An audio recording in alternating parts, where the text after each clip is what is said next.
Bueno,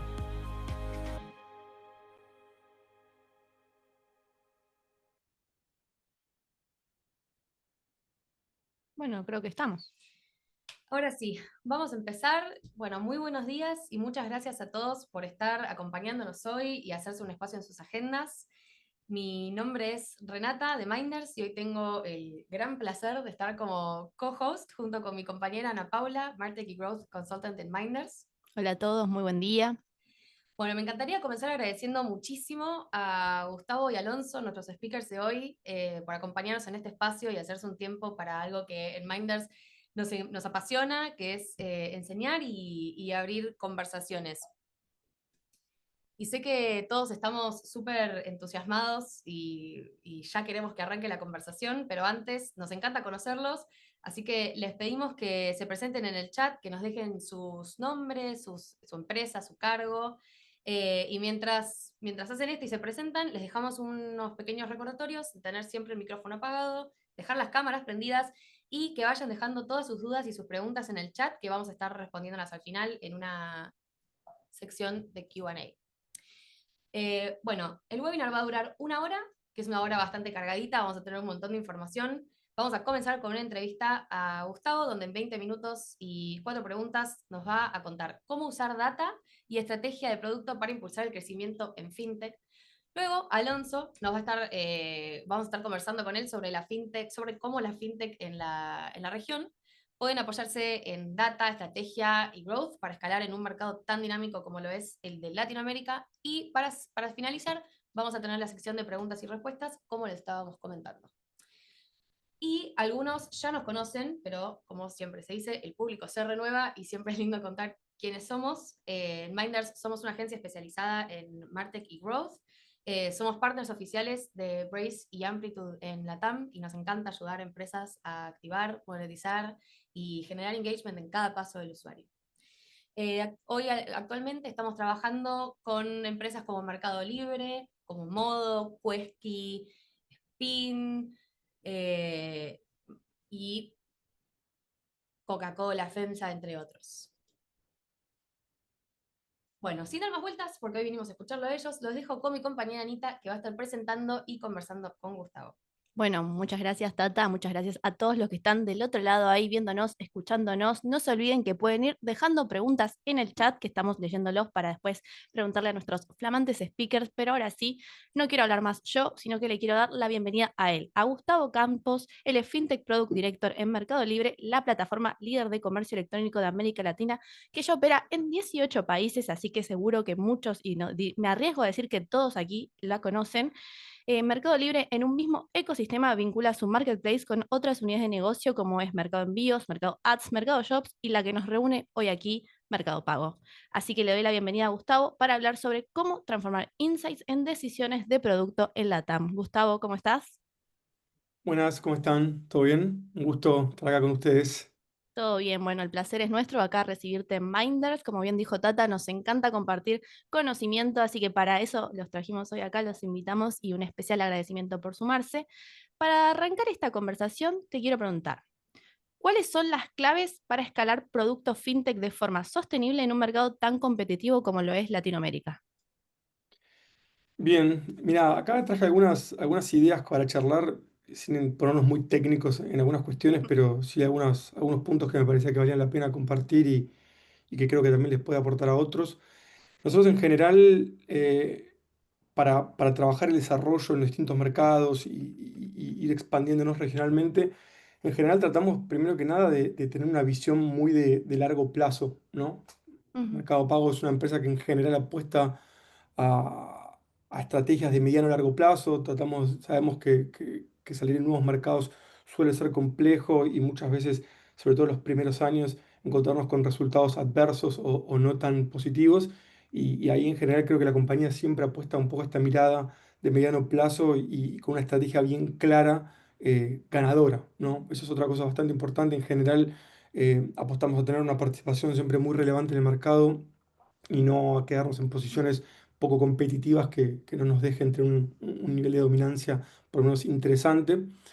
Y ahí cuando empezamos si quieren, para profundizar un poco en qué es lo que miramos, en general siempre lo que tratamos de tener es como una mirada una métrica de sostenibilidad a lo largo del tiempo. En general miramos una métrica de experiencia, como muchos supongo que aquí lo hacen, ¿no? Como una métrica como lo es, por ejemplo, NPS.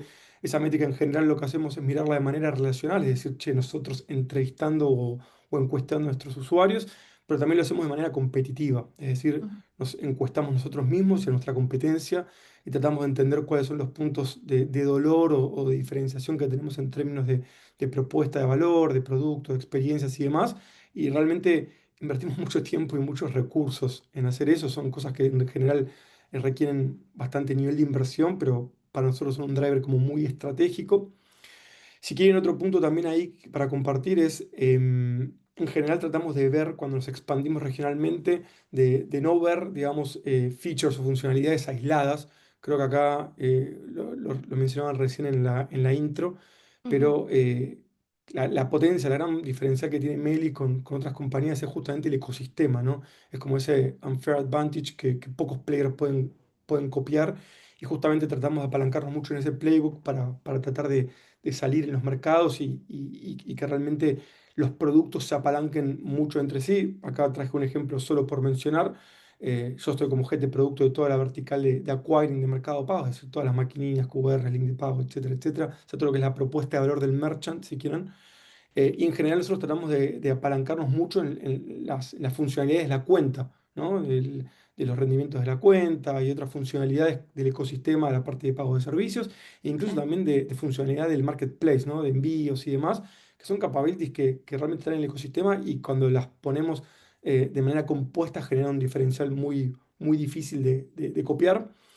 Y si quieren ahí para cerrar un poco este punto también, otra cosa que tratamos de hacer y que miramos mucho es la rentabilidad, ¿no? Yo sé Mm, que ¿quién no?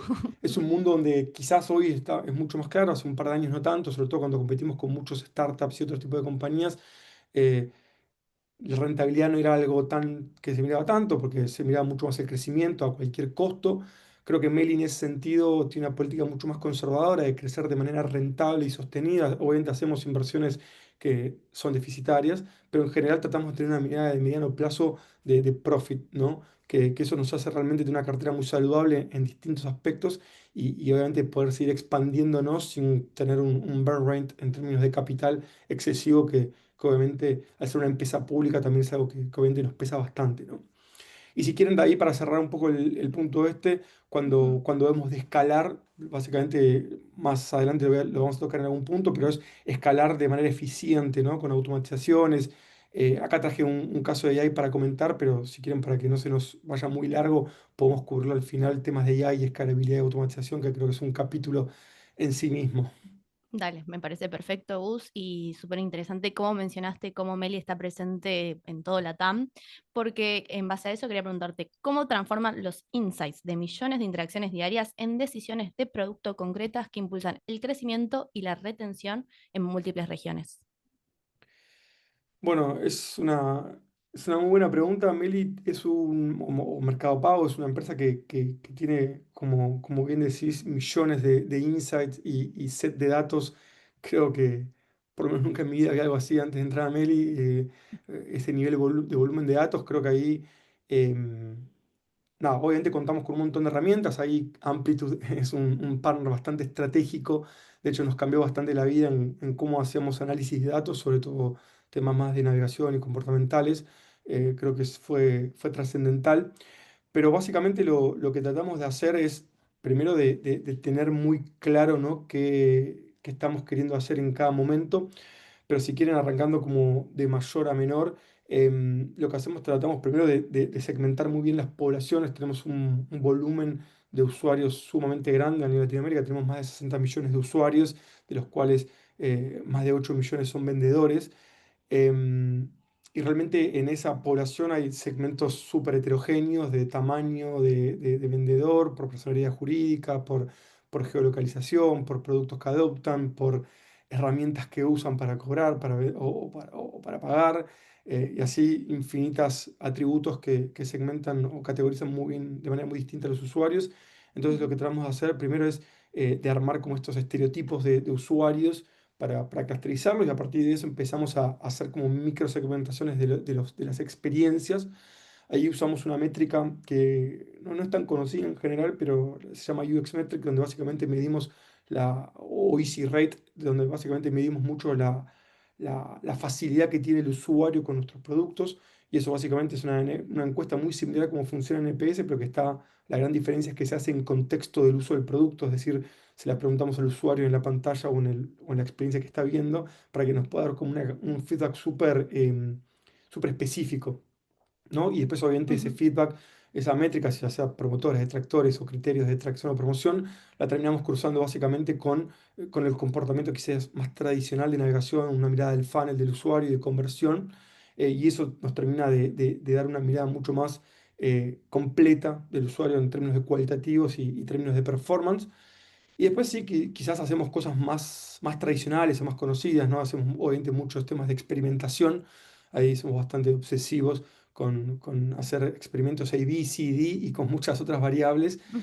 Incluso también lo que hacemos, algo que quizás en poblaciones más chicas es un poco más complicado porque genera un impacto bastante relevante para el negocio, pero en poblaciones más grandes es súper recomendable también, es tener lo que se conoce como holdouts, ¿no? Que tenemos grupos de control que están totalmente excluidos de un montón de experiencias, de comunicaciones y demás, y son como nuestro grupo de control eternos, donde estamos dispuestos a invertir, ¿no? De manera, si se quiere, de no brindar la última, la mejor experiencia al usuario, pero en términos de poder entender la incrementalidad, porque cuando los equipos crecen mucho, obviamente hay muchos equipos haciendo un montón de acciones en paralelo y obviamente después cuesta mucho entender esa incrementalidad. Y estas poblaciones de holdouts nos permiten justamente entender un poquito más de trazabilidad sobre estos impactos. ¿Qué más contarles? Después también vamos también mucho a la vieja usanza, ¿no? A escuchas muy de cerca de los equipos de CX, de los equipos de Customer.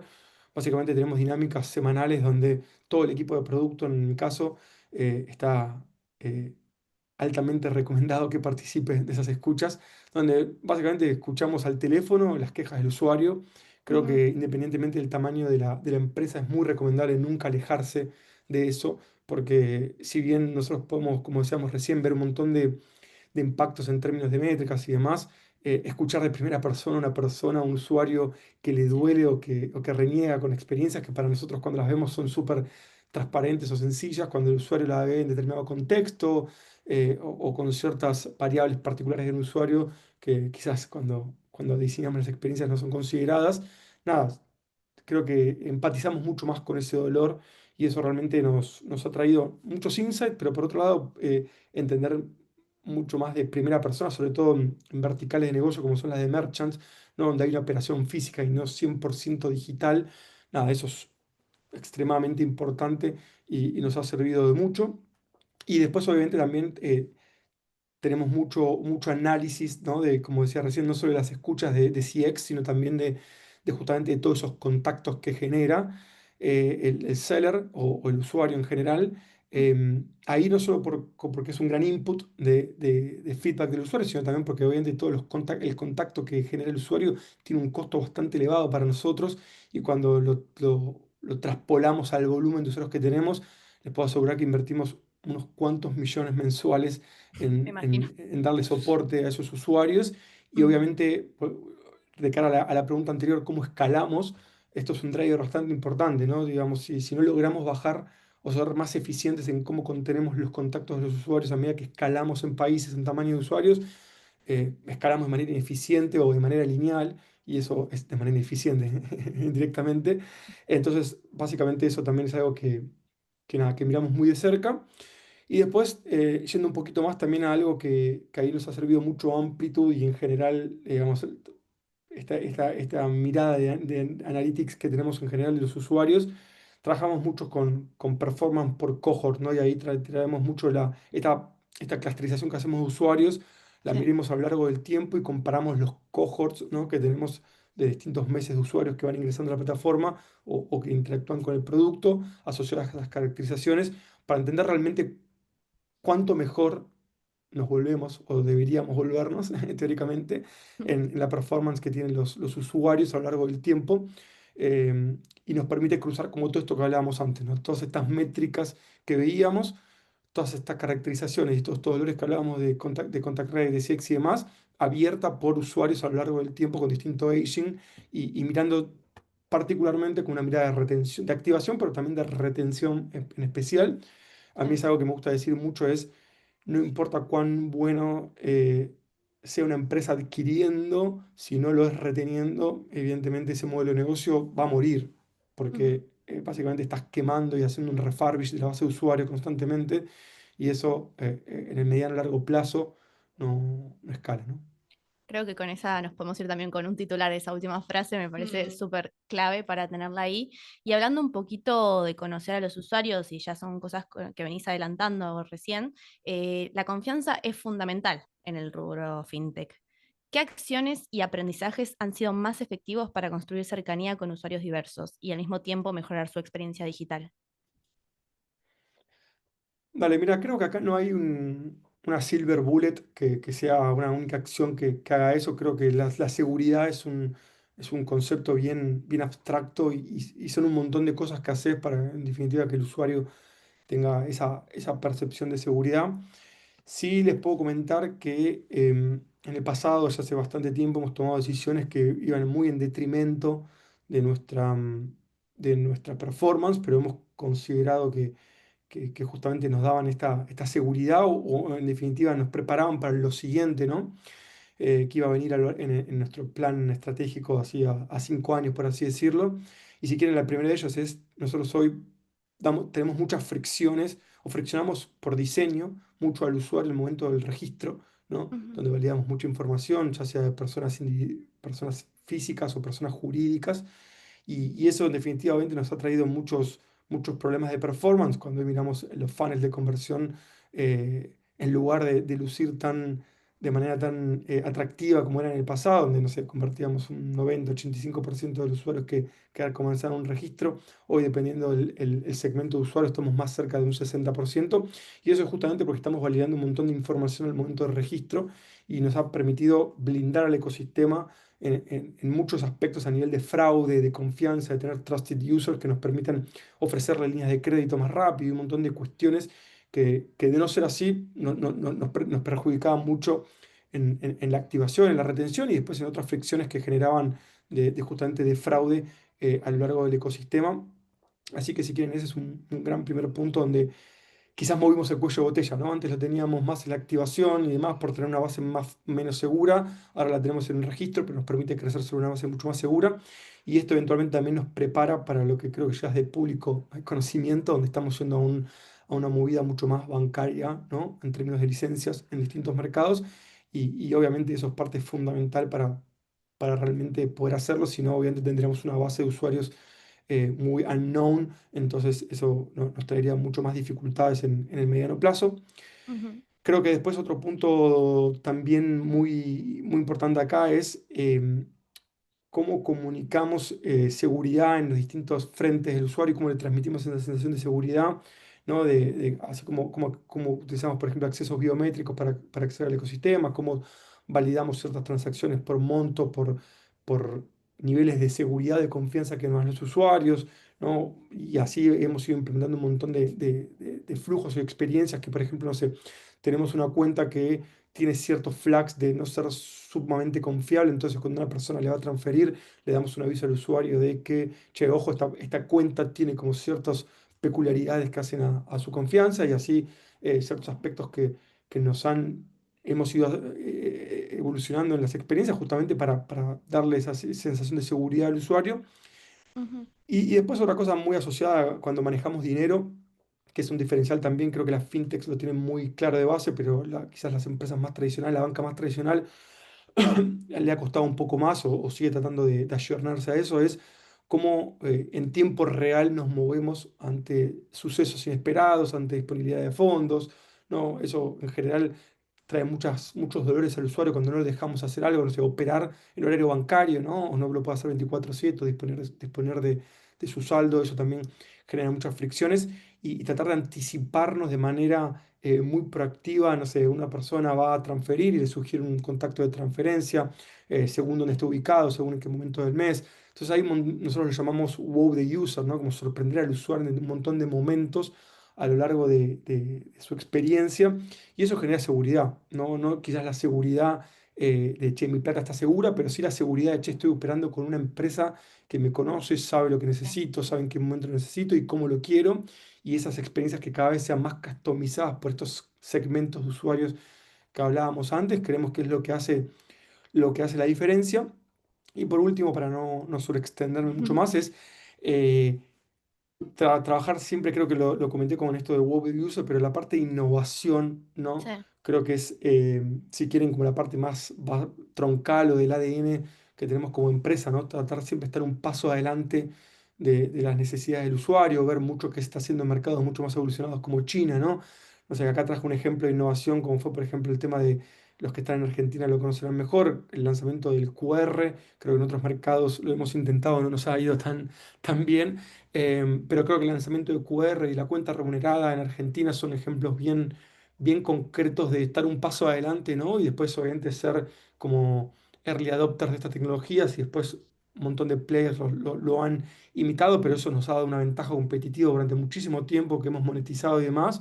Y obviamente nos ha permitido ganar muchísimo market share a partir justamente de esos productos que en el caso de Argentina son bastante representativos de lo que representa para nosotros la innovación, ¿no? sí, totalmente. Y se nota toda esa investigación y ese trabajo que hacen por conocer al usuario, y lo digo como usuaria de Mercado Pago. Eh, y ya para cerrar, Gus, y así bien concreto, ¿qué oportunidades abren el Open Banking y la inteligencia artificial para el futuro de los productos financieros en la región? Bueno, esta creo que es es la más compleja y la más divertida de todas. A ver, lo separamos en dos, ¿no?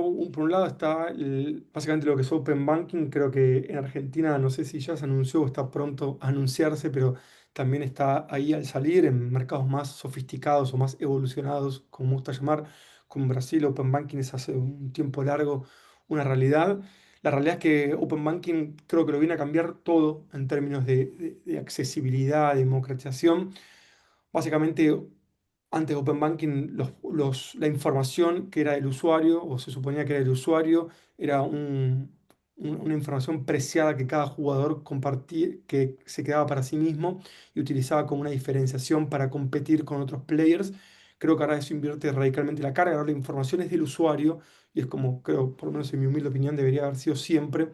Y que esa información sea portable, como ya vimos en otros segmentos, en otras industrias totalmente distintas, ha sucedido. Esa información se puede compartir de manera súper transparente y ya hay un estándar de cómo se comparte y demás. Obviamente, como todo, al principio cuesta un poco, hay bastantes fricciones en estandarizar esa información, pero en Brasil poco a poco ya se está estandarizando y está funcionando bastante bien. Y creo que, si quieren, el principal impacto es la capacidad de poder, en todos los que son verticales de lending, ¿no? De créditos, creo que eso cambia todo, porque justamente podemos saber o conocer la información del usuario 360 independientemente de en qué institución esté, y nos permite prestar mucho más y mucho más rápido. Entonces creo que eso es una diferenciación muy grande y nos permite empezar a tener experiencias mucho más personalizadas con una visión 360. ¿Por qué? Porque hoy de repente pienso que el usuario tiene una condición, no tiene dinero, hace determinada cantidad de pagos, o se comporta de cierta manera, pero en definitiva es un subrecorte de esa información que yo tengo del usuario. Con Open Banking eso cambia drásticamente y básicamente nos permite entender la información 360 del usuario y poder tomar acciones no solo con la información que yo sé que tiene en mi cuenta, en el caso de Mercado Pago, sino también entender, che, el usuario tiene un saldo negativo en Itaú o en otro player, y entender qué obligaciones trae en otro player y empezar a compensar saldos y en tener una mirada de las obligaciones del usuario, con una mirada 360, ¿no? Y esto a su vez está buenísimo, conceptualmente suena súper interesante, pero tiene un desafío en términos de integración de datos y de cómo le sacamos un valor y cómo generamos una experiencia personalizada para el usuario. Y ahí es donde creo que AI tiene un rol súper relevante, y es algo que nosotros hace muchos años, hace ya un año y medio, dos, venimos invirtiendo de manera exponencial en inteligencia artificial. Ujú. Creo que hace 2 años, antes de OpenAI, creo que es como antes y después de OpenAI, estábamos entrenando nuestros propios modelos. Creo que nada, invertimos mucho tiempo y hoy ya mirándolo con el diario del lunes ya no hace sentido eso. Em, Nada, ahí básicamente migramos completamente el modelo de cómo estamos invirtiendo hoy en inteligencia artificial, pero básicamente, si quieren, creo, en estos 2 minutos para compartir un Sí, mensaje que suene por lo menos desafiante para nosotros, es estamos jugando la carrera, ¿no? Del personal banker, creo que muchos jugadores lo están haciendo, es decir, cómo logramos, ¿no? Este banquero personal, qué grandes cuentas pueden tener, cómo eso lo llevamos a una persona que a pie, que no tiene ni por asomo la misma cantidad de ingresos, no la banca tradicional puede invertir en tener un personal banker para esa persona, y cómo podemos lograr generar un montón de insights, de recomendaciones financieras para esa persona, donde podamos hablar de uno a uno con un montón de información que tenemos del usuario con un lenguaje natural y donde le permitamos al usuario mandarle un audio, che, quiero hacer una transferencia a tal persona o quiero entender cómo vengo gastando en este mes, cómo ayudarme, cómo optimizar, cómo lograr tal objetivo que tengo personal y todo eso de una manera súper personalizada, con un tono y una voz muy humana, ¿no? Y creo que un montón de jugadores están teniendo esa carrera. Nada, nosotros estamos con avances bastante interesantes en Brasil por ahora y esperamos pronto poder llevarlo a distintos mercados, pero creo que ese es el futuro de la banca, ¿no? De cómo generar experiencias muy custom a muy bajo costo y ya no pensando en usuarios de alta renta, sino también usuarios súper pequeños y que te permitan, digamos, tener ese plus de diferencia versus el que lo haga bien y el que lo haga mal, ¿no? Creo que ahí está el partido hoy, por lo menos en FinTech, y justamente van a ganar los que puedan generar ese nivel de experiencia tan custom y tan personalizada a muy bajo costo, ¿no? Bueno, muchísimas gracias, Gus, por acompañarnos. Súper interesante todos los insights que nos diste ahí, desde la experiencia que viviste en carne propia. Creo que tenemos tiempo para responder una breve pregunta que nos dejaron en el chat, si te parece, Gus, antes de liberarte. Y es Brian de Ripio que dice, ¿qué experimentos de personalización con datos resultaron más efectivos para impulsar la adopción de productos financieros?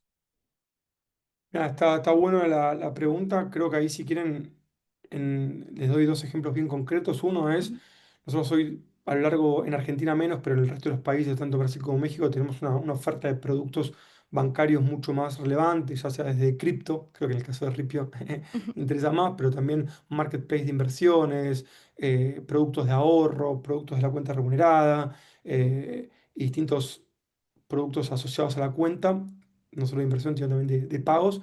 Y ahí lo que hemos visto, por ejemplo, es niveles de socioeconómicos, ¿no? Así como tenemos un montón de información del usuario, de cómo transacciona con nosotros, tenemos mucha información de renta del usuario, porque obviamente compramos muchos burós crediticios y distintas fuentes de datos externas para poder terminar de perfilar al usuario. Y eso básicamente nos ha permitido entender qué producto priorizar a quién y en qué momento.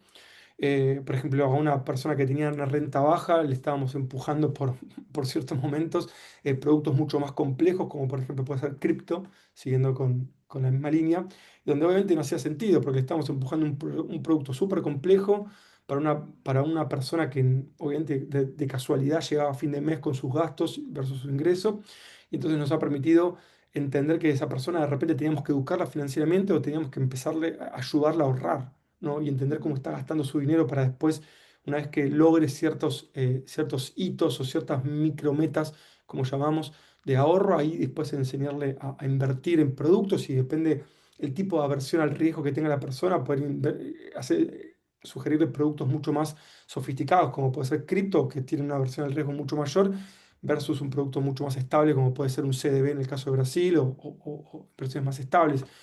Creo que una empresa que es tan grande y es tan descentralizada como Meli, poder incorporar estos insights del usuario a los testeos que hacemos, nada, nos ha dado bastante buenos resultados y nos ha permitido también nada, establecer como reglas mucho más claras de competencia entre las distintas propuestas de valor que tenemos dentro de la compañía, ¿no? Bueno, súper claro, Gus. Ahora sí te agradecemos mucho tu participación y bueno, eso. Nos llevamos un montón de información súper rica, súper útil. Y ahora me toca presentarles a nuestro próximo speaker. Alonso Rivera es un Media Lead en Yape, la billetera digital más grande de Perú y una de las fintech con mayor crecimiento en Latinoamérica. Y hoy viene a compartirnos cómo las fintech pueden apoyarse en la data y la estrategia para generar confianza, impulsar la adopción y escalar en un mercado, como comentábamos al principio, tan dinámico y competitivo como es el latinoamericano. Sí, ¿cómo estás, Alonso? ¿Todo bien? ¿Cómo estás? Súper bien, ¿cómo estás? Bien, increíble. Bueno, adelante cuando quieras. Sí, bueno, a ver, les voy a hablar un poquito sobre el contexto, al menos que he visto en la TAM, sobre todo acá en Perú, ¿no? Y es que nosotros tenemos una población poco bancarizada, ¿no? Nuestra economía es bastante informal en Perú, casi el 70% de la economía es una economía informal. Tenemos una penetración móvil medianamente normal para la región, pero una penetración financiera bastante baja, ¿no? Producto de esta economía informal, producto de esta población poco bancarizada que tenemos, ¿no? Entonces, en este contexto es que en el que nosotros nos desarrollamos. Entonces, yo he estado del lado de las billeteras, he estado en pasarelas de pago, he estado viendo lending, tarjetas de crédito, y hoy quiero compartirles un poquito de cada una de las fintechs en las que he estado, cosas, aciertos, algunos desaciertos también, que creo que es donde más se aprende, ¿no? Eh, ¿En dónde he estado yo? Bueno, he visto RappiBank, que de repente en algunos países de la región lo conocen como RappiPay, ¿no? Ahí Ujú. tenía una viralidad y una supera bastante buena. Kulki, que es una pasarela de pago del grupo Credit Corp, de hecho, el mismo grupo dueño de Yape. Y Agora, ¿no? Que es una fintech, es una billetera digital del grupo Intercorp, ¿no? El grupo Intercorp es el grupo retail más grande de acá de Perú. Ahorita ya voy a entrar un poco de detalle en cada uno de estos puntos. Bueno, en Rapibank o Rapibay como los conocemos, teníamos un reto muy grande cuando entramos y es que el funnel lo sentíamos roto, ¿ya?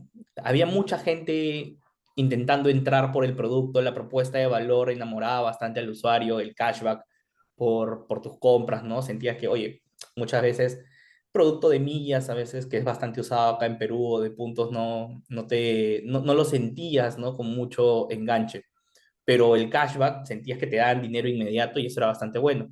Pero el funnel estaba roto, ¿no? De hecho, este gráfico acá al costado es de Amplitude. Amplitude también una de mis herramientas favoritas a mí para trabajar, en verdad creo que lo habíamos conversado ahí.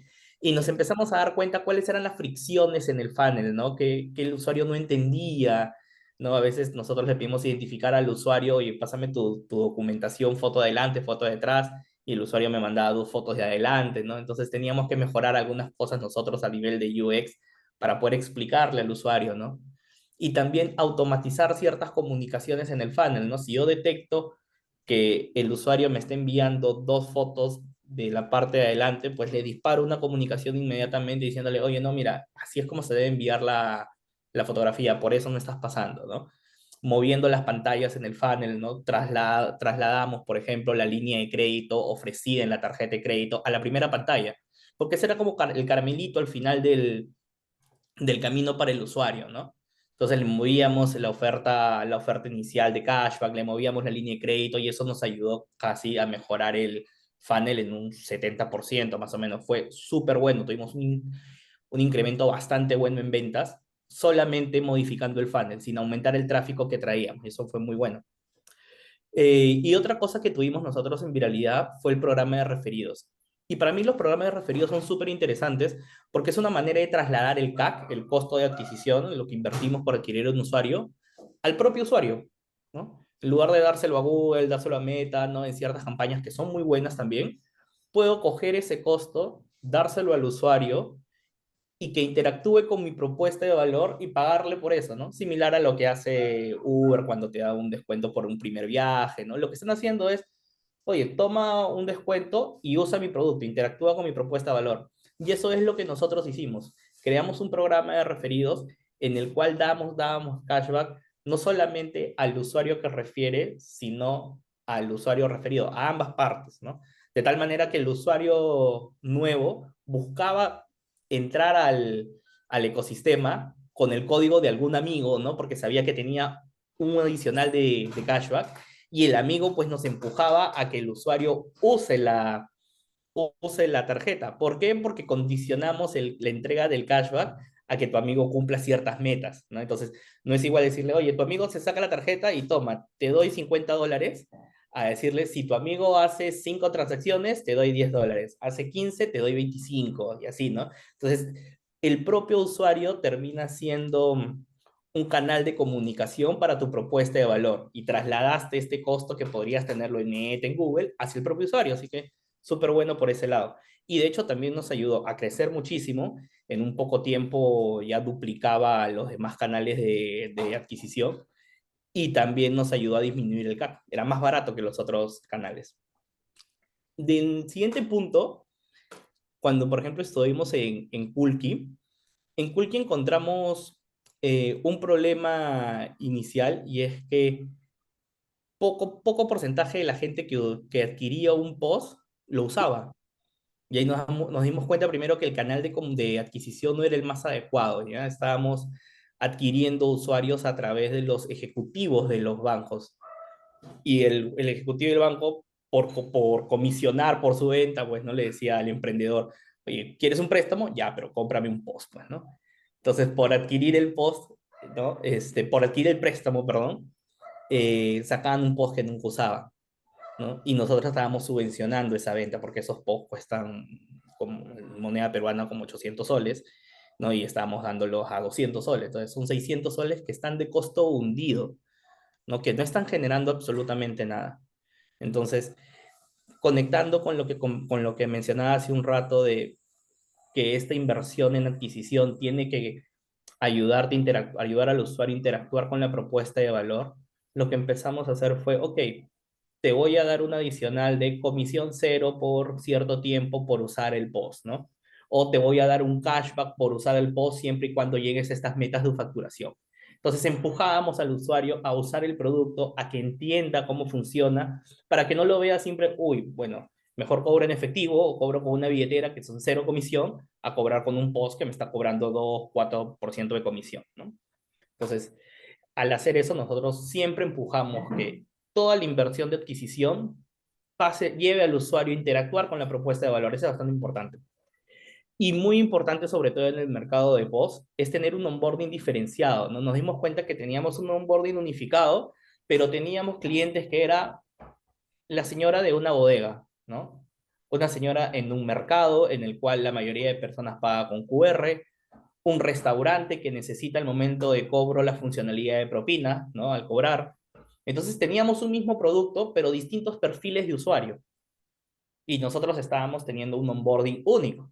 Entonces, ¿qué era lo correcto ahí? Comprender los distintos arquetipos que teníamos como clientes y diseñar onboardings diferenciados de tal manera que detectemos para cada tipo de usuario cuál es la fricción en cada etapa del funnel, hasta que lleguemos al momento wow que terminan entendiendo nuestra propuesta de valor, ¿no?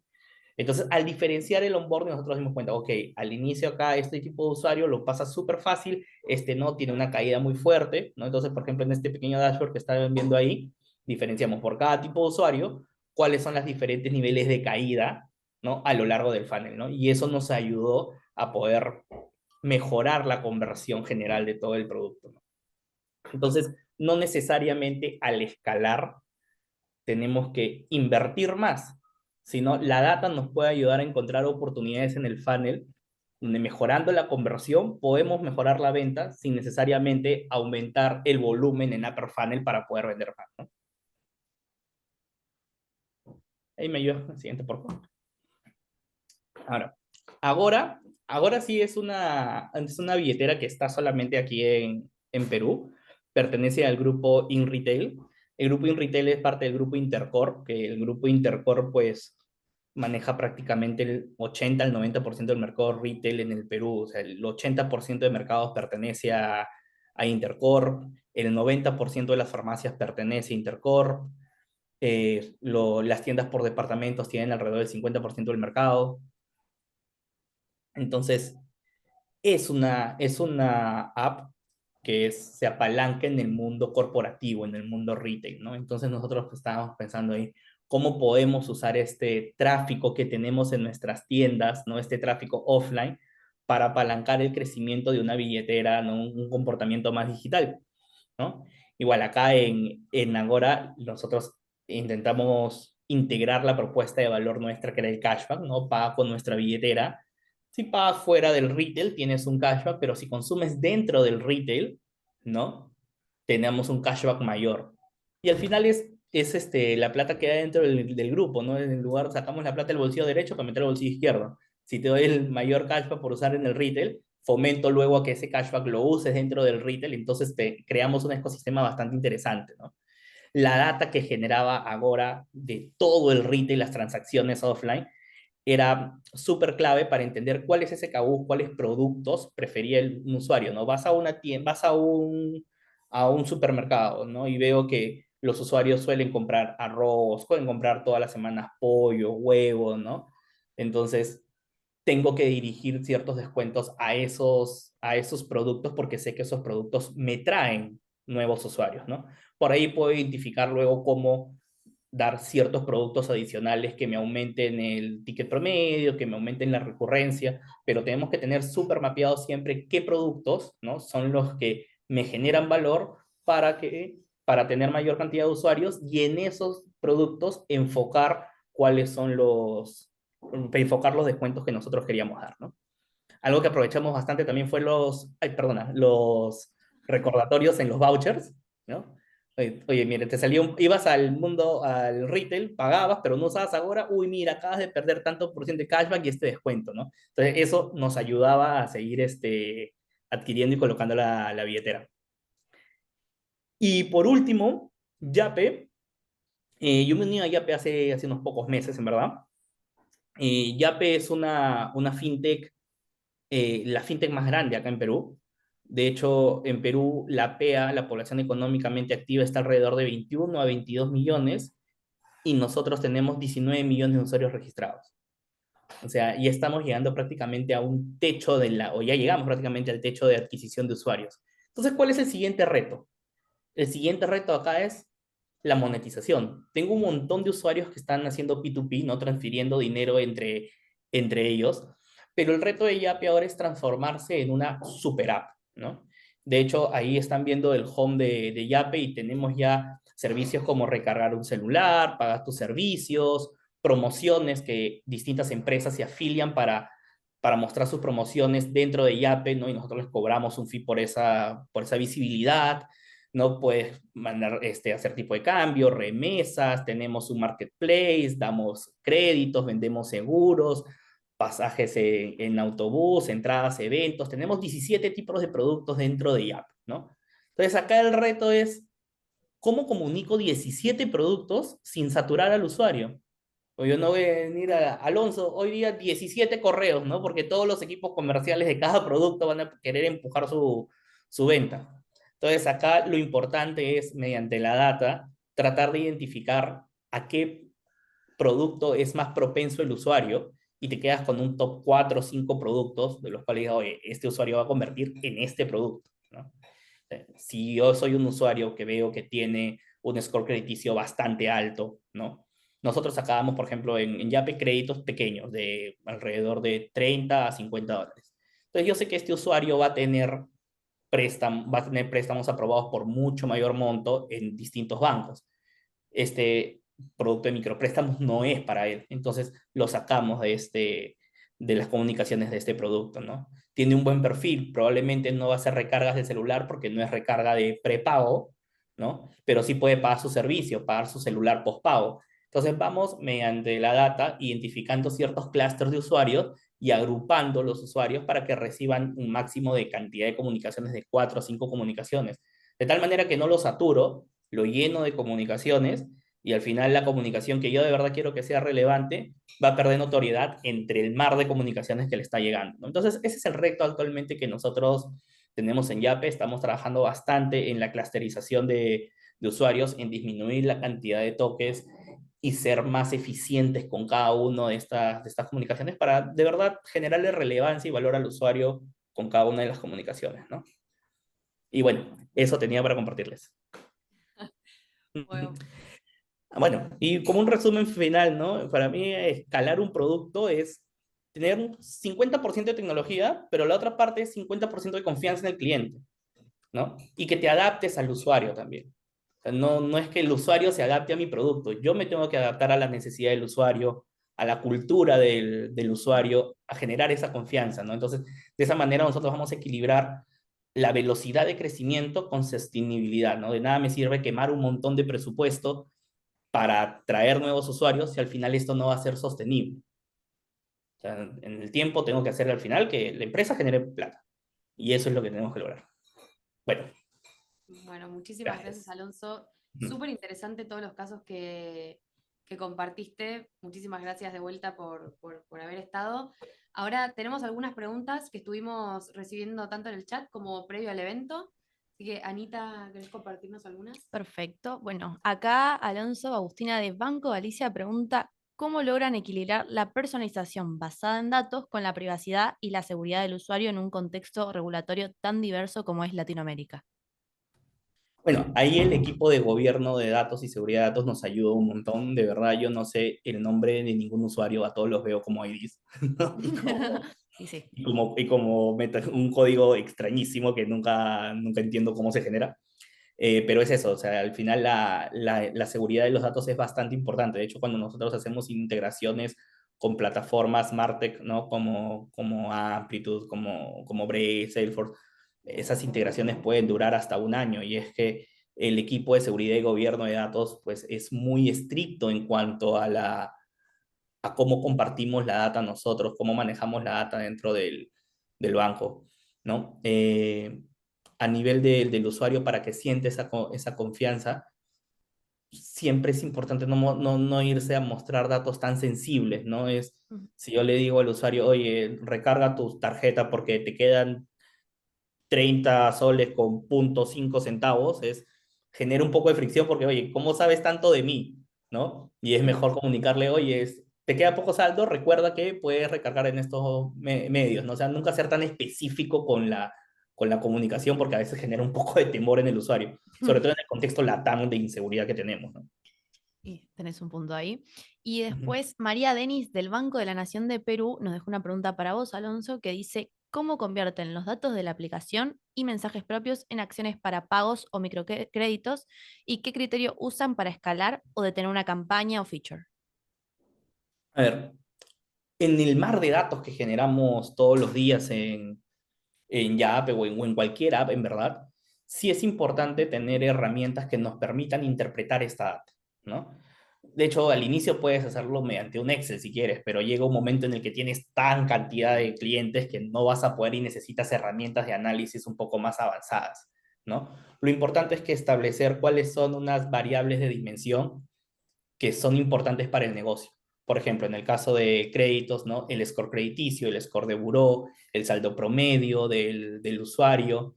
Si en mi plataforma, por ejemplo, que es Yape, la punta de lanza de entrada al mercado no es créditos, no es P2P. Entonces, ¿qué tanto interactuado? A P2P significa pasarle dinero usuario a usuario, ¿no? Como lo que conocemos en Perú como un yapeo. Entonces, ¿qué tanto he estado usando este producto que es punta de lanza y qué tanto está enganchado a mi producto? Y a partir de esas variables, nosotros empezamos a hacer experimentos A/B test, ¿no? Pero es importante que en cada A/B test midamos al menos, bueno, midamos solamente una variable, porque si tú mides una, dos, tres, cuatro, cinco variables, luego, ¿a qué variable le aportas el resultado del experimento? Lo único que podrías deducir es a este mix de variables, esta configuración de variables, este mix, me aporta este resultado. Entonces, sí es importante estar haciendo las mediciones variable por variable para ir determinando cuáles son las más importantes, ¿no? Y tener estas variables de definición siempre claras, ¿no? Pueden variar estas variables de definición de acuerdo al negocio. En el caso de microcréditos, por ejemplo, por el score de buró, como te digo, ¿no? El saldo promedio, tal vez en el producto de recargas, fechas de pago, ¿no? Cantidad de promedio de recarga del usuario. Ya depende de cada línea de negocio cuáles son las variables a elegir para poder analizar. Perfecto. Y acá Pablo de Bac dejó una en el chat y dice, ¿qué estrategias y tecnologías implementa Yape para garantizar la seguridad de sus usuarios, prevenir fraudes en tiempo real y mantener una comunicación efectiva y educativa frente a amenazas digitales? Mira, actualmente nosotros estamos promoviendo en Yape el uso de la funcionalidad de biometría. Hasta hace unos meses el acceso al app de Yape era más que nada por un código, una clave numérica que tú tienes como en cualquier app de banco, pero ahora estamos implementando la biometría, ¿no? Que da un agregado de seguridad al usuario. ¿Cómo tratamos de prevenir los fraudes también? Ahora, nosotros acá en Perú había un problema, ¿no? Que era, te hacían, bueno, en Latam va a pasar esto, en verdad. Te pasaba un pago y te mostraba el screenshot del pago, ¿no? Y en lugar de mostrarte el screenshot, al toque me iba a un programa de edición, Canva, o habían ya programas de internet que tú ponías el nombre y te generaban un screenshot inmediatamente de lo que era Yape, y así hacían fraudes a los usuarios. Entonces, ahora nosotros hemos implementado que a la hora que te llega un push de confirmación del pago, te llega un código de confirmación, similar a lo que llega en Rappi cuando entregan un pedido, ¿no? Que el repartidor te dice, me dices tu código, y tú le tienes que dar el código, igual. La persona que recibe el pago ahora tiene un código y la persona que ha enviado le va a preguntar, oye, ¿cuál es el código que te sale a ti? Entonces confirmas efectivamente que ese pago sea real y así evitamos ya que estén haciendo fraude mostrando capturas de pantalla de depósitos que no se han realizado, ¿no? Y frente a esta comunicación para educativo, frente a amenazas digitales, sí tenemos un onboarding, tenemos un equipo dedicado a educación financiera y tenemos dentro de ese plan de educación financiera comunicaciones todos los meses, ¿no? Sobre posibles fraudes, sobre phishing, sobre metodologías, ¿no? Como qué claves no deberías poner, ¿no? Cómo deberías cuidar el dinero, y etcétera. Entonces sí nos preocupamos bastante por ese lado también. Perfecto, muchísimas gracias. Bueno, con eso cerramos la jornada de hoy. De vuelta, muchísimas gracias, Alonso, por haber participado. Le agradecemos también a Gus por haber estado con nosotros. Nosotros vamos a estar compartiendo la presentación y la grabación cuando terminemos. Y también en caso de que les haya quedado alguna otra consulta, de que quieran seguir hablando sobre alguna de las herramientas que fueron mencionadas hoy, les dejamos el QR para que puedan conversar con nosotros. Y también, como último pedido, siempre nos gusta seguir aprendiendo a partir de la data y de la información para estar más cerca de ustedes. Así que les pedimos un minutito para completar nuestra encuesta de satisfacción, que les dejamos el QR para que lo puedan escanear y también les vamos a estar mandando el link en el chat para que puedan acceder a la misma y completarla. Y bueno, muchísimas gracias a todos por haberse sumado, por haber dejado sus preguntas y esperamos verlos en nuestro próximo webinar. Muchas gracias a todos.